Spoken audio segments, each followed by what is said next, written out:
콜럼버스가 1492년 아메리카 대륙에 첫 발을 내디딘 순간부터 인류사에서 가장 거대한 인구 변화가 시작되었습니다.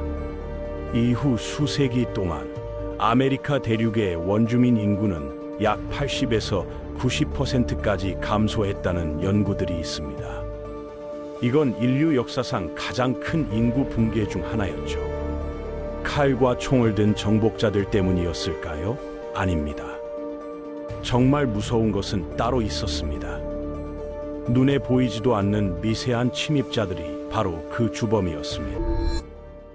바로 오늘 이 놀라운 이야기를 시작해 보겠습니다. 역사상 가장 큰 인구 감소 사건의 진실을 파헤쳐보죠. 천연두, 홍역, 인플루엔자, 발진 티푸스까지 이 무서운 질병들이 해안가 부족들에게 전파되기 시작했습니다. 면역력이 전혀 없던 대륙 전체를 휩쓸었죠. 수천만 명이 목숨을 잃었습니다. 전쟁이 시작되기도 전에 이미 승부는 결정났던 겁니다. 그런데 잠깐, 여기서 우리가 놓치고 있는 이상한 점이 하나 있습니다. 신세계 사람들이 구세계 질병에 약했다면 구세계 사람들도 신세계 질병에 약해야 정상입니다. 왜 구세계 유럽 병은 신세계 사람들을 파괴했는데 그 반대는 일어나지 않았을까요? 그 이유는 아메리카 대륙에는 그런 역병이 탄생할 환경적 토양이 부족했기 때문이죠. 물론 유럽인들도 아메리카 대륙에서 전혀 안전했던 것은 아니었습니다. 열대 지방에서는 말라리아와 황열, 기생충성 질환 같은 지역 풍토병에 시달렸고 초기 식민지 개척자들 중 많은 이들이 낯선 환경의 병으로 목숨을 잃었습니다. 하지만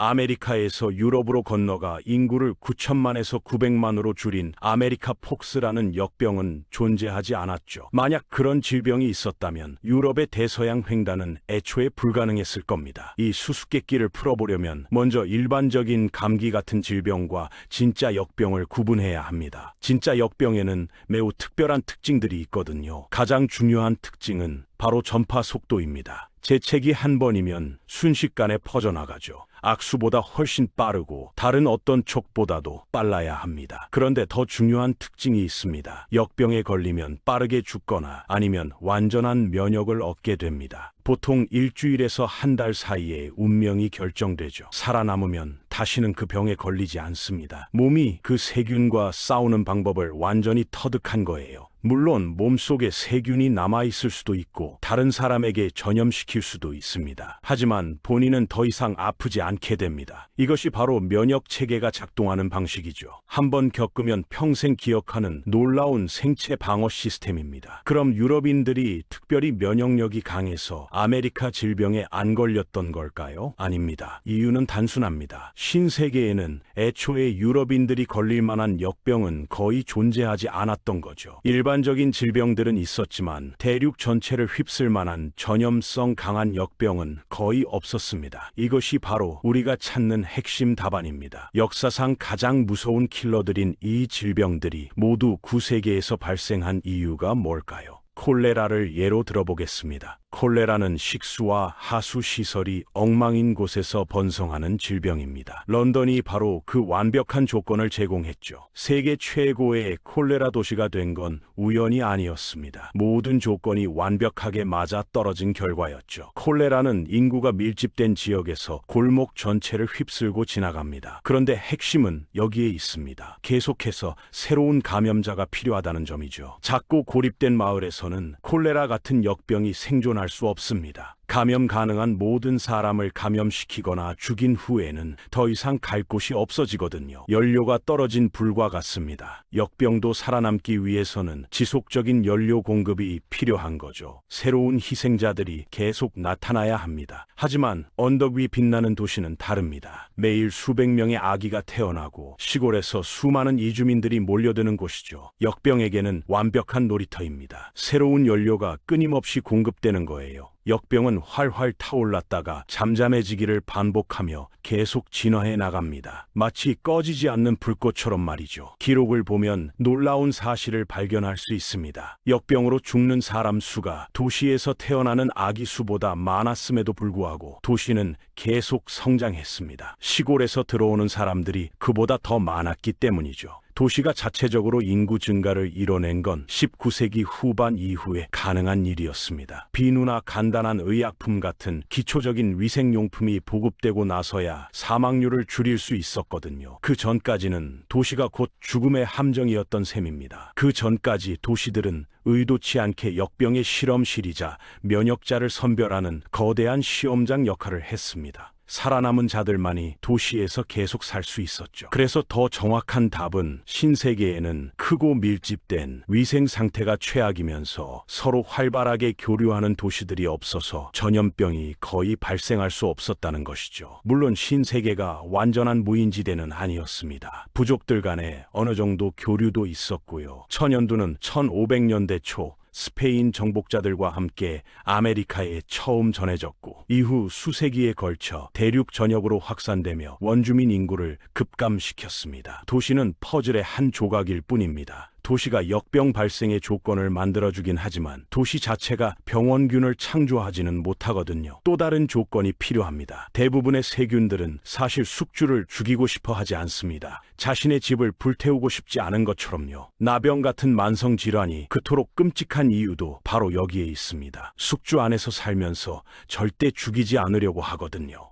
역병의 높은 치사율은 일종의 실수나 오해에서 비롯됩니다. 세균이 잘못된 판단을 하는 거죠. 역병을 일으키는 세균들은 지금 사람의 몸속에 있다는 걸 모릅니다. 원래 살던 동물의 몸속이라고 착각하고 있는 거죠. 그렇습니다. 역병은 동물에게서 왔습니다. 백일해가 돼지에게서 왔듯이 인플루엔자는 조류에게서, 그리고 오랫동안 인간과 가까이 지낸 소는 홍역, 결핵, 천연두의 감염 경로였습니다. 소에게는 별로 문제가 되지 않는 질병이 사람에게 옮겨지면 치명적이 됩니다. 우리가 감기 걸리는 정도가 소에게는 그냥 가벼운 몸살이지만 사람에게는 죽음을 부를 수 있거든요. 원래 종을 넘나드는 감염은 극히 드문 일입니다. 그래서 수세대에 걸쳐 동물과 함께 살아와도 괜찮았던 거죠. 하지만 확률의 법칙은 무섭습니다. 동물에서 사람으로 새로운 질병이 옮는 첫 번째 환자가 되는 것은 최악의 복권에 당첨되는 것과 같습니다. 하지만 식민지 시대의 도시들은 그 확률을 대폭 높여주었습니다. 당시에는 모든 곳이 동물들로 가득했거든요. 마을들이 거리를 누비고 가축대가 도로를 점령했으며 개방된 도축장과 냉장시설이 없던 시절에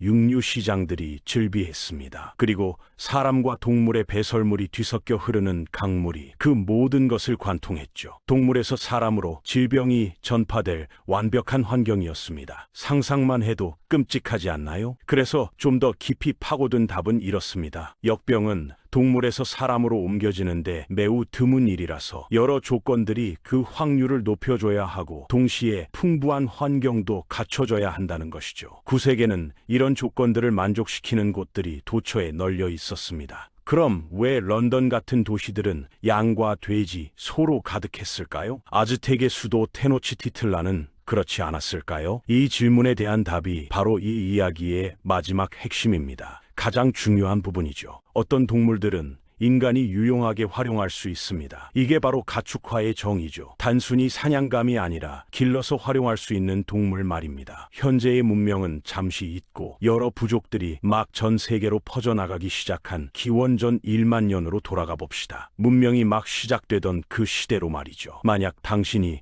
그 부족 중 하나에 속해 있다면 어떤 동물들을 살아있는 채로 잡아서 성공적으로 가둬 기를 수 있었을까요? 생각해보면 쉽지 않은 일입니다. 북아메리카에 있다면 아마 아메리카 들소를 시도해 볼 겁니다. 하지만 생각해 보세요. 발굽 달린 예측 불가능한 거대한 탱크 같은 동물이 당신보다 훨씬 빠르게 달리며 수천 마리씩 떼를 지어 이동합니다. 그리고 말을 타고 잡을 생각은 하지 마세요. 이 대륙에는 말이 없었으니까요. 말은 유라시아에 살고 있었고 이 대륙에 오는 건 한참 뒤의 일이었습니다. 오직 당신과 몇 명의 동료들, 그리고 돌로 만든 도구들 뿐이었죠. 북미 원주민들이 가축화 방법을 몰라서 실패한 게 아닙니다. 가축화하려고 했던 대상이 아메리카 들소였기 때문에 불가능했던 거예요. 아메리카 들소가 기원전에 가축화됐다면 놀라운 일이었겠지만 그런 일은 현실적으로 불가능했습니다. 현대에 들어서야 모든 기술을 동원해 겨우 가축화에 성공했을 정도니까요. 신세계에는 가축화에 적합한 동물들이 규모가 작아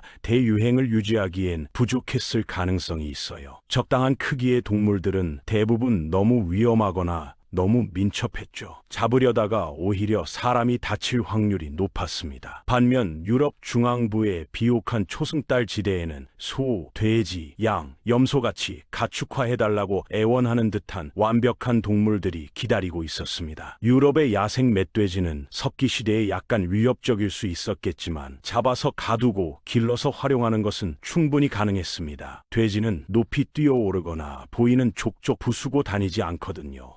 세계에서 대형 포유류 중 가축화에 성공한 동물은 거의 없었습니다. 그 중에서도 라마는 드물게 인간이 길들인 성공 사례였죠. 없는 것보다는 낫죠. 실제로 대륙에서 가장 큰 도시들이 남미에 위치했던 이유이기도 합니다. 하지만 라마는 소가 아니었습니다. 페루 산지에서 라마 떼를 관리하는 것도 가능은 했지만 그리 큰 도움은 되지 못했죠. 규모의 경제를 만들어낼 수는 없었습니다. 물론 특수한 사례들만 골라낸 것처럼 보일 수 있습니다. 수백, 수천 종류의 동물들이 있었으니까요. 맞습니다. 하지만 기술 발전 단계의 최하층에 있다면 그 어떤 동물도 가축화하기 어려웠을 겁니다. 인류 역사 시작부터 이 운명적인 만남까지 전 세계적으로 가축화된 동물은 정말 특별한 몇 종에 불과했습니다. 정말 드문 일이었던 거죠. 물론 꿀벌이나 누에 같은 곤충들까지 포함해야 그 정도 숫자가 나오겠지만요. 있으면 좋겠지만 꿀만 가지고는 문명을 일으킬 수 없습니다. 초기 유럽 부족들이 더 똑똑했거나 가축화를 더 잘해서가 아닙니다. 9세기에 더 효율적이고 다루기 쉬운 동물들이 있었던 거죠. 운이 좋았다고 할 수 있습니다. 개는 양과 소 떼를 몰아주는 일을 도왔습니다. 이제 인류에게는 의류 공장, 유제품과 육류 생산 공장,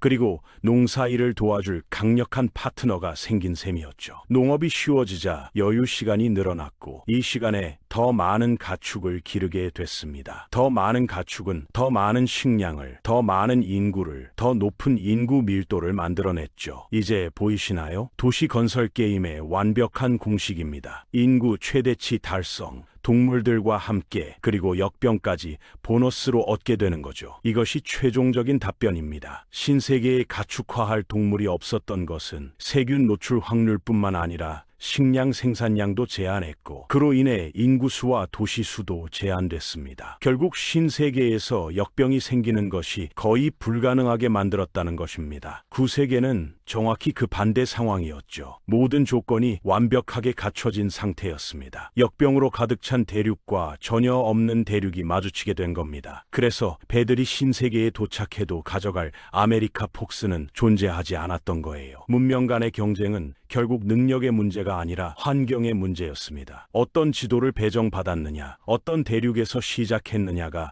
인류 문명의 방향을 결정했죠.